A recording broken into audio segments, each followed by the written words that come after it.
ആചാര്യ T V Hindu ആചാരങ്ങളെയും അനുഷ്ഠാനങ്ങളെയും കുറിച്ച് കൂടുതൽ അറിയാൻ ഈ ചാനൽ സബ്സ്ക്രൈബ് ചെയ്യുക. നിങ്ങൾക്ക് എല്ലാവർക്കും എൻ്റെ നമസ്കാരം. ഇന്ന് നമ്മൾ ചർച്ച ചെയ്യാൻ പോകുന്നത് നചികേതസ് എന്നാണ്. നചികേതസ് കഠോപനിഷത്തിലെ ഒരു പ്രധാന കഥാപാത്രമാണ്. നചികേതസ് പരമസത്യം അറിയാൻ വേണ്ടി, പരമജ്ഞാനം അറിയാൻ വേണ്ടി യമനെ കാണാൻ പോവുകയാണ്. യമധർമ്മനെ. നചികേതസ് എന്ന് പറഞ്ഞ കുട്ടിക്ക് നമുക്കൊന്നും അങ്ങനെ ഒരു ചിന്ത വന്നിട്ടില്ല. എന്താണ് ചിന്ത വന്നത്? What is after death? മരണാനന്തരം എന്ത്? ഗൗരവമായിട്ട് ആ കുട്ടി ചിന്തിച്ചു. നമ്മളിപ്പോ ഇവിടെ ദിവസം മരണം കാണുന്നു, നമ്മൾ ആരെങ്കിലും ചിന്തിച്ചിട്ടുണ്ട് എന്താ ഇപ്പൊ മരണാനന്തരം? ഇതാണ് നമ്മുടെ സംസ്കൃതി എന്ന് പറയുന്നത്. ഈ നചികേതസ് യമനെ കാണാൻ പോയിട്ട് ആ പരമസത്യം അറിഞ്ഞ് സാക്ഷാത്കരിച്ച് ഭൂമണ്ഡലത്തിൽ വന്ന് ജനങ്ങൾക്ക് നൽകിയെന്ന് കഠോപനിഷത്തിൽ മനോഹരമായിട്ട് വിവരിച്ചിട്ടുണ്ട്. ഇദ്ദേഹത്തിന്റെ അച്ഛനായ വാചസ്രവന്റെ യാഗത്തിൽ നിന്ന് പശുക്കളെ യാഗം ചെയ്യുമ്പോൾ എല്ലുന്തിയ പശുക്കളെയൊക്കെ കണ്ടിട്ട് മകനെന്നെ അതൃപ്തി. അപ്പൊ ചോദിക്കുകയാണ്, അച്ഛൻ എന്നെ ആരൊക്കെയാണ് ദാനം ചെയ്യുക? ആദ്യം ചോദിച്ചപ്പോ അച്ഛനൊന്നും മിണ്ടിയില്ല. 2 വർഷം ചോദിച്ചപ്പോഴും മിണ്ടിയില്ല. 3ാമത്തെ പ്രാവശ്യം ചോദിച്ചപ്പോൾ അച്ഛന് ദേഷ്യം. ഞാൻ നിന്നെ യമന് കൊടുക്കും, യമന് ദാനം ചെയ്യും. പോരെ.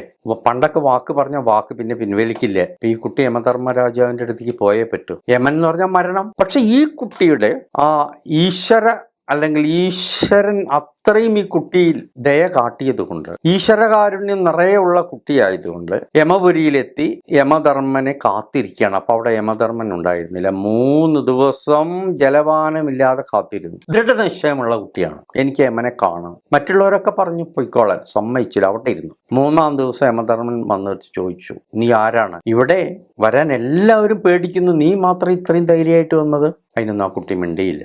ഒടുക്കം യമധർമ്മൻ പറഞ്ഞു, എന്തായാലും നിന്റെ സഹനവും ക്ഷമയും കണക്കിലെടുത്ത് എനിക്ക് വളരെ സന്തോഷമായി. 3 ദിവസം നീ ഇവിടെ കാത്തിരുന്നു കൊണ്ട് 3 വരം ചോദിച്ചോളൂ. അപ്പോൾ നചികേതസ് പറഞ്ഞു, എനിക്ക് ആദ്യത്തെ വരം എൻ്റെ അച്ഛൻ എന്നോട് വിരോധമുണ്ട്, അത് മാറണം. പിന്നെ ഈ സ്വർഗാനുഭൂതി ഭൂമിയിലും കിട്ടണം. 2ഉം സമ്മതിച്ചു. 3ാമത്തെ വരം ചോദിച്ചു, മരണാനന്തരം എന്ത്? യമധർമ്മൻ തന്നെ വിഷമിച്ചു പോയി. സോട്ടുസെ യമധർമ്മൻ തന്നെ ഞെട്ടിപ്പോയി. ഇത്രയും ചെറിയൊരു ബാലൻ കുട്ടി മരണാനന്തരമാണ് ചോദിക്കുന്നത്. മോനെ കുട്ടാന്നൊക്കെ പറഞ്ഞിട്ട് നീ ഇത് പിൻവലിക്കുക, ഈ ചോദ്യം ചോദിക്കല്ലേ.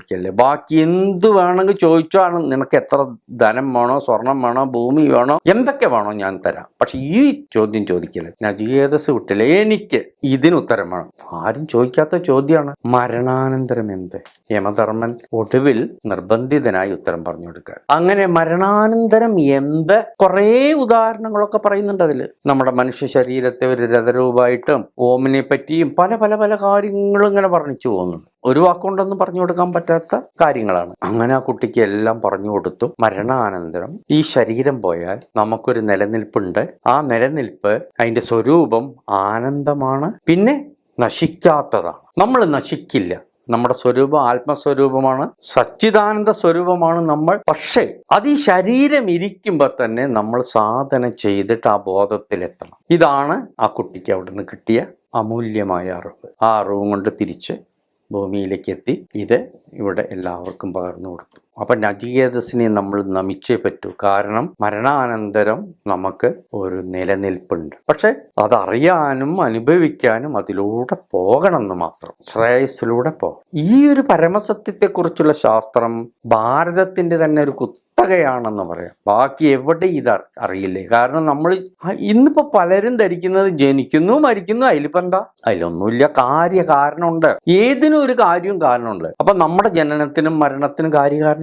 മരണാനന്തരം 2 കാര്യങ്ങളാണ്. അത് മനോഹരമായിട്ട് വിവേകാനന്ദ സ്വാമിയുടെ ഒപ്പം ജീവിച്ചിരുന്ന, അല്ലെങ്കിൽ ആ കാലഘട്ടത്തിൽ ജീവിച്ചിരുന്ന അഭേദാനന്ദ സ്വാമി അത് മനോഹരമായി ചിത്രീകരിച്ചിട്ടുണ്ട് അദ്ദേഹത്തിന്റെ പുസ്തകത്തിൽ ലൈഫ് ബിയോണ്ട് ഡെത്ത്. അതിൽ മനോഹരമായിട്ട് എഴുതിയിട്ടുണ്ട്. അത് മരണാനന്തരം 2 കാര്യങ്ങളാണ്, പുനർജന്മം, പിന്നെ ഈശ്വരനിലേക്ക് ലയിക്കുക. ഈ പുനർജന്മം മനസ്സ് ലയിക്കാത്തോടത്തോളം കാലം നമ്മൾ ജനിച്ചും മരിച്ചും കൊണ്ടിരിക്കും. കാരണം നാം അത് മനസ്സുണ്ടാവുന്നത് ആഗ്രഹം കൊണ്ടാണ്. നമ്മുടെ ഈ ശരീരം പോയാലും നമ്മൾ മരിക്കുന്നില്ല, നമ്മുടെ മനസ്സ് മരിക്കാത്തോടത്തോളം. അപ്പൊ മനസ്സ് മരിക്കണമെങ്കിൽ ആഗ്രഹം പാടില്ല. ബുദ്ധനും ശ്രീബുദ്ധനും അത് തന്നെയാണ് പറഞ്ഞത്. പക്ഷെ നമുക്കൊക്കെ ആഗ്രഹമുണ്ട്. അപ്പം മരിക്കുന്ന സമയത്ത് ഏത് ആഗ്രഹമാണോ അതനുസരിച്ച് റെഡിയാണ് അടുത്ത ജന്മം. പ്രകൃതി വളരെ ദയുള്ളവനാണ്, അല്ലെങ്കിൽ ദയ ഉള്ളവളാണ്. നമ്മുടെ എല്ലാം സാധിച്ചു തരും. കാരണം ഇനി ഈ ശോഷിച്ച ശരീരം കൊണ്ട് അടുത്ത പല ആഗ്രഹങ്ങളും അനുഭവിക്കാൻ പറ്റില്ല. എടുത്തോളൂ അടുത്ത ശരീരം. അപ്പോൾ അതിനനുസരിച്ച മാതാപിതാക്കളെ നമുക്ക് തരും. കുറേ അതിൽ മനോഹരമായിട്ട് ശാസ്ത്രീയമായിട്ട് എഴുതിയിട്ടുണ്ട്. അപ്പോൾ അതിനു മുമ്പേ നമ്മൾ ആഗ്രഹങ്ങളൊക്കെ മാറ്റി ഈശ്വര ചിന്ത ചെയ്ത് പോവുകയാണെങ്കിൽ നമ്മൾ ആ സച്ചിദാനന്ദത്തിലെത്തും. ഈ രണ്ട് കാര്യങ്ങളാണുള്ളത്. ഇപ്പൊ മരണാനന്തരം പുനർജന്മമുണ്ട്. പിന്നീട് അതല്ല, ജ്ഞാനികളും യോഗികളും മഹായോഗികളും ഒക്കെ പുനർജനിക്കേണ്ട ആവശ്യമില്ല. കാരണം അവർക്ക് ആഗ്രഹമില്ല. അവർ ഈശ്വര സ്വരൂപമാണ്, ഈശ്വരനിലേക്ക്. ഇതാണ് പഠിപ്പിച്ചു തരുന്നത്. എന്തായാലും ഈ എപ്പിസോഡ് ഇവിടെ അവസാനിച്ചു.